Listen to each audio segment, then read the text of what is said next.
Sæl aftur, hann sestur hérna hjá mér Þórður Snær Júlíusson, ritstjóri Kjarnans. Kjarninn sagði frá því í morgun að ríkisstjórnin sé búin að boða til blaðamannafundar, kalla saman ríkisstjórnarfund og líklegast sé verið að fara að afnema höftin að fullu. Velkomin Þórður, takk fyrir að koma með svona stuttu fyrirvara. Segðu mér aðeins hvað að fara að gerast að því að þú best veist og hvað þýðir það?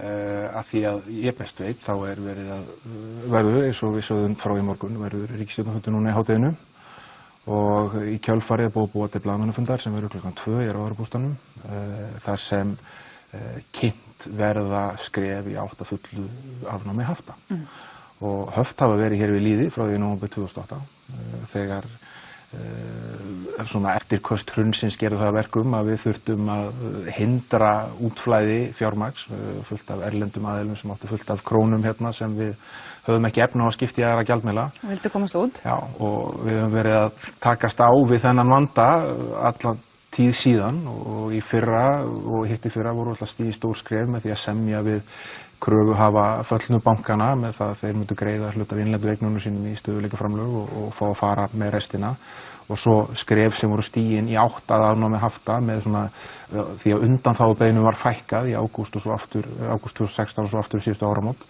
en núna er verið að taka stærra skref og ég held að ástæðan sé augljós, hún er svo að við erum að glíma við allt annað veruleika núna er eitt okkar helsta vandamál mikil styrking krónunnar í staðinn fyrir það að við séum að hafa áhyggjur af því að útflæði af fjármagni muni veikja krónuna, þá eru stjórnvöld líka til að vonast til þess að það verði útflæði að bæði þessir aflandskrónueigendur sem eiga ennþá eignir hérna inni fari að einhverju leyti og jafnvel lífeyrissjóðir nýti þetta til þess að fara út og fjárfesta meira annar staðar.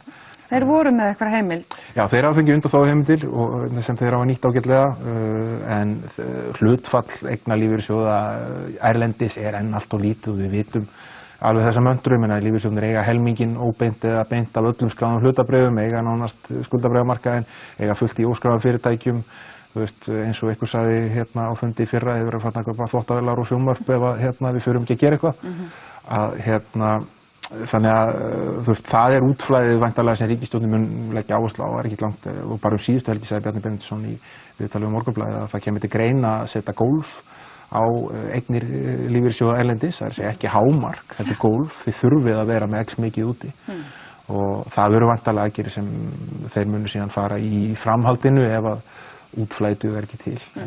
En þetta er staðan, við vandamál okkar núna er styrking krónunnar og það er verið að reyna að búa til hvata fyrir útflæði. Ég held að eitt af svona fyrsta sem við munum sjá gerast í næstu viku er það að Seðlabankinn mun lækka vexti á vaxtaákvörðunarfundi sínum vegna þess að þegar höft eru afnumin þá þarf að minnka þennan vaxtamun sem er á milli Íslands og annarra landa.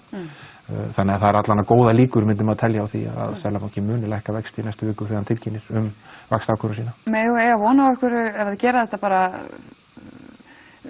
ef þið kalla saman ríkisstjórnarfund í dag, gerir ráð fyrir að þið kalla það saman þing bara strax á eftir, eða? Já, það er ekki alveg á hreinu hvort það þurfi að kalla saman þingi til þess að hrinda þessum aðgerðum í framkvæmd að því að viðmælendur mínir sögðu mér, en það er alveg augljóst að það þarf að klára þessa framkvæmd í dag fyrir opnun markaða á morgun til þess að gæta fulls jafnræðis varðandi upplýsingagjöf og líka bara til þess að koma í veg fyrir alls konar spákaupmennsku það hvað muni felast í þessu þannig að ég held að sé augljóst að þetta verði klárað í dag ef það þarf að kalla þing saman þá verður það vantanlega gert seinna í dag. Hvað sérðu fyrir að gerist bara morgun? Mun þetta hafa strax einhver gigantísk áhrif að gengið? Það er ómögulegt að segja, ég meina þetta er náttúrulega dálítið fordæmalaust sem við erum allt í einu fannur að upplifa það að túrisminn hefur gjörsamlega snúið við stöðunni okkur. Ég meina við vorum með sjómannaverkfall allan janúarmánuð og gengi styrktist fullt. Það er vegna þess að ferðamönnum á milli janúar 2016-2017 fjölgaði um 74% á meðan allur flotinn á bundin við bryggju. Og þú veist, þetta er fordæmalaust. Þetta er svo atvinnugrein sem er búið til flesta gjaldeyristekjur okkar sögulega, sjávarútvegurinn. Og hún var bara out of commission sem var leyfið sér að sletta en ferðaþjónusta bara sá þetta og krónan styrktist á sama tíma þannig að það er ómögulegt að segja nákvæmlega hvað gerist en það allavega það fjölgar vopnun í vopnabúrinu til þess að búa til meira útflæði og mæta þessu mikla innflæði af gjaldeyri sem ferðaþjónustan er að koma með. Meðal annars með því að losa þá aðila sem hafa verið með eignir og vilja fara og með því að búa þannig til að íslenskir fjárfestar, bæði fagfjárfestar eins og lífeyrissjóðir og aðrir geta fara að fjárfesta í meira mæli erlendis. Bara rétt í lokin, að þetta er svo allt svona frekar óljóst, hefur þetta ykkur áhrif á mig og þig, Jón og Gunnu, venjulegt fólk, bara svona þeirra bankabók og þeirra buddu?